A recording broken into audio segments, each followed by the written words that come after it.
खुदा को खुद में समा के करोड़ों को खुदा से मिलाया। होता क्या बलिदान प्रभु प्रेम में, आपके कर्मों ने हमें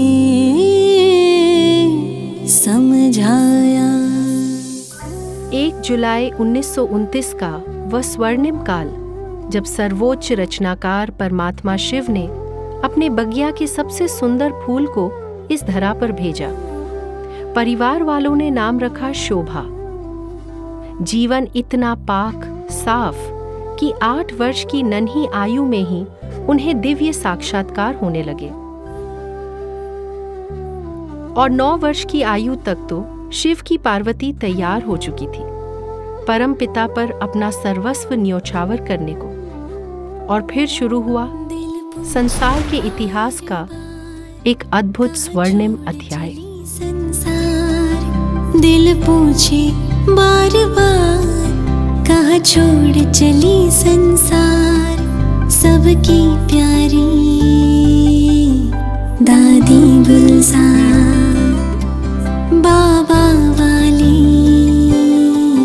दादी गुलजार, बाबा वाली दादी गुलजार। दादी बाल्यकाल में ही अपनी लौकिक माताजी दादी ऑलराउंडर जी के साथ ईश्वरीय यज्ञ में समर्पित हो गई। शुरू से ही सादा जीवन, ऊंच विचार की धनी थी दादी, और इसीलिए शायद सृष्टि नाटक में उनका पाठ भी बेहद अनोखा और आदर्श रहा। सतयुग और सूक्ष्म वतन के दिव्य साक्षात्कारों में ही दादी जी का बचपन बीता। कच्ची आयु में जहां बच्चों को खिलौने और कपड़ों का शौक होता है, उस दरमियान दादी को आत्मिक स्थिति के सुंदर अनुभव करने की लगन लगी थी। परमात्मा शिव के ज्ञान को हर्फ दर हर्फ अपने जीवन में उतारने का एक अलग ही उमंग था दादी जी में। और कमाल तो ये कि संपूर्ण गीता ज्ञान को उन्होंने अपने चरित्र में ऐसे रचा बसा लिया जैसे पत्ते से सहज ही ओस की बूंद फिसल रही हो। ना कोई मेहनत, ना कोई शिकन, मानो उनका जन्म ही इस उद्देश्य के लिए हुआ था। शिव को खुद में समा के तुम हम सबको करते रहे भरपूर। साकार रूप को छोड़ के तुम क्यों चले गए हम सब से दूर, चले गए हम सब से दूर। तुम बिन अब संगम है अधूरा, तुम बिन अब संगम है अधूरा, कहती है हर अश्रुधार। कभी भूल ना पाएंगे हम आपका दिव्य रूहानी प्यार, कभी भूल ना पाएंगे हम आपका दिव्य रूहानी प्यार। ओ प्यारी दादी गुलजार, ओ मीठे दादी गुलजार। दृष्टि से शीतल कर दे मन, ऐसी थी वो बहार। उनके होने से थी रौनक जैसे ईश्वरीय दरबार। प्रभु प्रेम में मगन थी ऐसी, क्या दुनिया संसार। भगवान भी जिन पर न्योछावर था, वो थी दादी गुलजार। इस संसार रूपी रंगमंच पर अनेकों आते हैं और जाते हैं, परंतु कुछ हस्तियां वो होती है जो सदा के लिए अमर हो जाती है। परमपिता परमात्मा शिव की यूं तो हर रचना अनोखी है, परंतु कुछ आत्माएं खुद को प्रभु प्रेम में इस तरह समर्पित करती हैं कि उनमें और रचनाकार में कुछ खास अंतर नहीं रह जाता। परमात्मा पालना की ऐसी ही एक अद्भुत मिसाल थी दादी हृदय मोहिनी जी उर्फ दादी गुलजार। धरती पर मानो ईश्वर की चैतन्य छवि थी दादी जी। जिसने भी उन्हें घड़ी भर देखा उसके हृदय में प्रभु प्रेम की अविनाशी मोहर लग गई। करोड़ों की आधार मूर्त रहते हुए भी खुद एक बल एक भरोसे की अनुपम दृष्टांत थी दादी जी।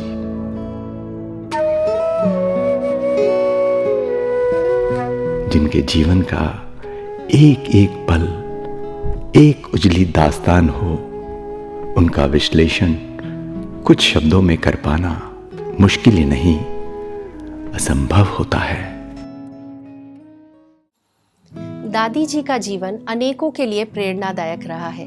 मेरे लिए भी जब मैं इस योग के पथ पर आई तो दादी जी का गंभीर स्वरूप, दादी जी का तपस्या मूर्त होना, उनकी सरलता, सच्चाई, सफाई मेरे लिए एक श्रेष्ठ उदाहरण का काम करती रही और मुझे इस पथ पर सदा आगे बढ़ाती रही। दादी गुलजार की पुण्यतिथि पर हम सारे संस्था की तरफ से उन्हें भावभीनी श्रद्धांजलि अर्पित करती हूँ। मुझे लगता है कि कुछ वर्षों से दादी तो सदा न्यारी प्यारी थी ही जी, परंतु अंतिम स्थिति ऐसी थी जो बिल्कुल दादी उपराम थी। एक तो डिटैच होना अलग बात है, परंतु बिल्कुल उपराम रहना। तो दादी की हम देखते थे कि वो आंतरिक तपस्या चालू ही थी। बाबा के साथ अपना संबंध जोड़ के रखना, बाबा की टचिंग को कैच करना और जहाँ ज़रूरत है उसके प्रति कुछ इशारा देना। दादी को सेवा करने की ज़रूरत नहीं थी, उसकी जीवन ही सेवा थी। उनका देखना ही सेवा था, बोलना ही सेवा था। उनको खास विशेष ऐसा कहे तो ऐसा नहीं, क्योंकि उनकी लाइफ ही ऐसी थी। उनको देखने के बाद और उनके बोल सुनने के बाद हर एक की प्रीति परमात्मा से लग जाती थी जी, क्योंकि उसमें मैंपन नहीं था। मैंपन अपनी पर्सनैलिटी को टोटली कोई मर्ज कर दे, वही उसी को शिव बाबा इस प्रकार का संदेशी का पाठ देते, बिल्कुल मर्ज कर दे। तो उनका नाम भी गुलजार दादी था। अब देखिए कि कितने कितने घंटे हमने तो देखा है, 8 से 10 घंटे तक बाबा आते थे जी उसके रथ में। अच्छा, ब्रह्मा बाबा के तन में तो एक आत्मा आती थी, परमात्मा जी, इनके में 2 आती थी, ब्रह्मा बाबा भी और दोनों। तो आप सोचिए कि कितना जबरदस्त इनका रोल रहा। कि दादी बहुत ही नम्र स्वभाव के थे, ईगोलेस निरहंकारी थे, जरा भी नशा अभिमान नहीं था, क्योंकि बाबा को ऐसा रथ चाहिए था जो बाबा के गुणों को दिखा सके। तो बाबा ने जैसे इस आत्मा को तैयार किया हुआ था। यज्ञ के लिए दादी को कभी ऐसा नहीं हुआ यज्ञ कैसे चलेगा। दादी को तो बाबा का यज्ञ है, बाबा ही चलाने वाला है। निश्चिंत और निश्चय दोनों दादी के बहुत पक्का था। दादी से कई बार सब पूछते थे कि दादी आपको कभी कोई संकल्प नहीं चलता है? तो दादी ऐसी बोलती थी कि मेरा संकल्प क्या चलेगा, मेरा संसार बाबा है और मेरी संस्कार में भी बाबा है। मुझे बहुत अच्छा स्वभाव लगता था दादी जी का, बड़े निर्मल स्वभाव की और बहुत शांत चित्त व्यवहार की थी। तो मुझे दादी से एक अंदर से प्यार था। उनकी गंभीरता में अपनेपन की फीलिंग बहुत थी। हम कई बार दादी जी से पूछते थे, जब दादी जी बातें करती थी बीच बीच में, दादी जी आप क्या पुरुषार्थ करते हो? आपने तो इतनी ऊंची स्थिति को पा लिया जी, हमें भी स्थिति को महान बनाना है, तो दादी हम क्या करें जी? तो तब दादी जी ने कहा बस आना और जाना, यही पुरुषार्थ बार बार करते रहो, बाबा बाबा करते रहो, हर बात में बस बाबा बाबा। ये 2 बातें दादी जी ने पक्की कराई। बहुत ही परम पवित्र आत्मा जिसे मैं कहूँ, नेक्स्ट टू गॉड। अगर गॉड सुप्रीमली प्योर है, ओशन ऑफ प्योरिटी है, तो वो भी एक ऐसी आत्मा, हाँ, जिसमें प्योरिटी संपूर्ण रूप से थी। इसलिए बुद्धि बहुत सॉलिड, बहुत रिफाइंड थी, डिवाइन थी। बिल्कुल अपना विचार कुछ नहीं, बाबा यूज कर रहा तो he is everything, I am nothing, वहाँ अपने को लोप कर लिया और उसको कार्य करने दिया। तो ये बहुत बड़ी महानता है, बहुत बड़ा डेडिकेशन, बहुत बड़ी कुर्बानी उन्होंने इस कार्य के लिए की। आ लौट के आजा मेरे मीत, तुझे मेरे गीत बुलाते हैं। आ लौट के आजा मेरे मीत, तुझे मेरे गीत बुलाते हैं। मेरा सोना पड़ा रे संगीत, मेरा सोना पड़ा रे संगीत, तुझे मेरे गीत बुलाते हैं। आ लौट के आजा मेरे मीत, तुझे मेरे गीत बुलाते हैं। उनके निर्मल स्वभाव और मीठी वाणी की एक अलग ही आभा थी। किसी को दादी जी से कभी कोई शिकायत रही ही नहीं, होती भी कैसे। दादी ने भगवान को अपने दिल में ऐसे बसाया जो सबके दिल जीत लिए। महिमा 1-2 हो तो सुनाए, प्रभु खुद जिनका गुणगान करे, उनके कितने ही गुण गाएं। चाहे ज्ञान की गहराई हो या योग की ऊंचाई, दृढ़ता भरी धारणाएं हो या समर्पित सेवा भाव, हर विषय में दादी की महारत देखने लायक थी।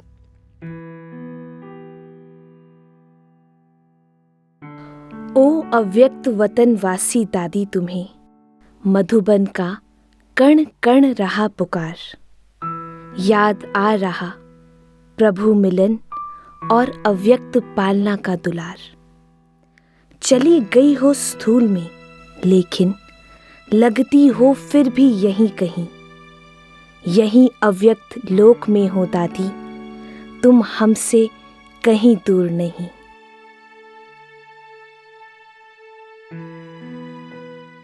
दादी जी के पुण्यतिथि पर उनके स्मृति चिन्ह अव्यक्त लोक का निर्माण किया गया, जहां ब्रह्मावत्स अव्यक्त स्थिति का अभ्यास करेंगे और साथ ही साथ अव्यक्त मिलन मनाते हुए बाप दादा और दादी के वरदानों से खुद को भरपूर करेंगे।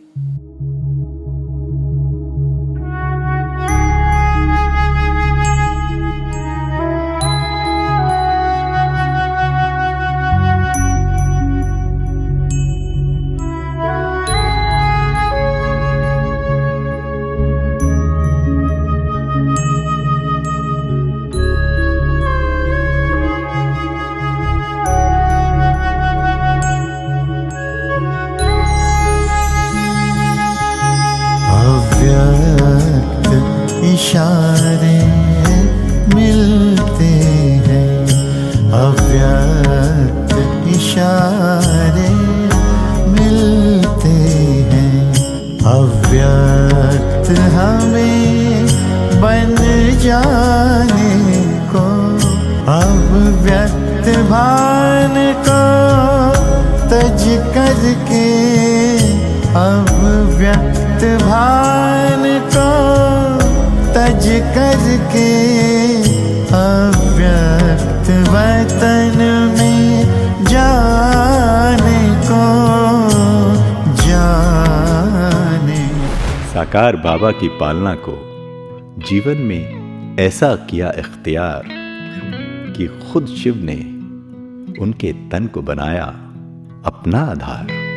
ब्रह्मा बाबा के अव्यक्त होने के पश्चात निराकार परमात्मा शिव ने दादी गुलजार को अपना माध्यम बनाया और यहां से शुरू हुआ अव्यक्त पालना का स्वर्णिम सफर। अव्यक्त पालना के साथ साथ दादी जी विश्व का पहला सेवा केंद्र दिल्ली कमला नगर सेंटर के भी निमित्त बनी। भ्राता जगदीश जी के साथ उन्होंने ईश्वरीय सेवा के अनेक पैमाने रचे और परमात्मा प्रत्यक्षता की अलख संपूर्ण विश्व में जगाई। भारत ही नहीं, विदेश के भी अनेकानेक सेवा केंद्र दादी जी के पालना के सौभागी बने। ईश्वरीय प्रेम की पराकाष्ठा ही थी ये कि एक ओर तो उन्होंने संपूर्ण विश्व में ज्ञान शंख की ध्वनि बजाई, वहीं दूसरी ओर अपने अंतर मन में संकल्पों तक के शोर को शांत कर दिया। धीरे धीरे ये दास्तां यूं रंग लाई कि उनमें और खुदा में कोई अंतर ही न रहा। फरिश्ता माना कोई भी पुराने संस्कार की अटैक दिल में नहीं, तो दिल में हमारे बाबा बैठे, बाबा को समाए, तो आप सोचो अगर जरा भी आकर्षण संसार की या संस्कार की, तो वो धूल हो गई ना, किचरा हो गया ना। उनके नयन प्रभु दृष्टि की भासना दिलाने लगे। उनकी सूरत परमात्मा प्रत्यक्षता की मूरत बन गई। उनके हर कर्म ईश्वरीय ज्ञान का दर्पण बन गए और शनै शनै शिव की ज्योति शिव समान संपन्न और संपूर्ण हो गई। प्रभु प्रेम और समर्पणता की इससे बड़ी तस्दीक और क्या होगी कि अंतिम घड़ियों में भी अपनी सांसों तक को उन्होंने ईश्वरीय सेवा अर्थ थामे रखा और सारे विश्व में शिव ध्वज लहराने के बाद ही शिव जयंती के पावन पर्व पर वो परमात्मा शिव की सूक्ष्म गोद में समा गई। परंतु कहते हैं ना, जैसे चंदन का टुकड़ा हाथ से छूटने के बाद भी अपनी खुशबू बरकरार रखता है, कुछ ऐसी ही थी दादी गुलजार। ऐसी अनोखी ईश्वरीय इत्र जो स्थूल रूप में परोक्ष होते हुए भी जाने कितने ही आत्माओं का जीवन आज भी प्रभु प्रेम की खुशबू से महका रही है। उनके स्मृति दिवस पर लोकार्पित अव्यक्त लोक का कोना कोना उनके त्याग तपस्या की गाथा सुना रहे हैं। तो आइए स्व परिवर्तन की ओर एक कदम बढ़ाते हुए दादी जी के जीवन की कोई विशेषता को आत्मसात करने का दृढ़ संकल्प करें। यही सच्चे मायने में उन्हें श्रद्धांजलि होगी। क्या खूब थे वो नयन रूहानी, वो ईश सभा की शान। तुमसे रौनक थी मधुबन में जैसे फरिश्तों का जहान। दादी तुम अब भी पास हो, महसूस करता है हर मन। पुण्य तिथि पर स्वीकारो अंतर मन से श्रद्धा सुमन। दिख रहा है आज भी तुमसे जग का मधुबन सारा है। मन और मुख का मौन बखूबी एक तुमने ही धारा है। मन और मुख का मौन बखूबी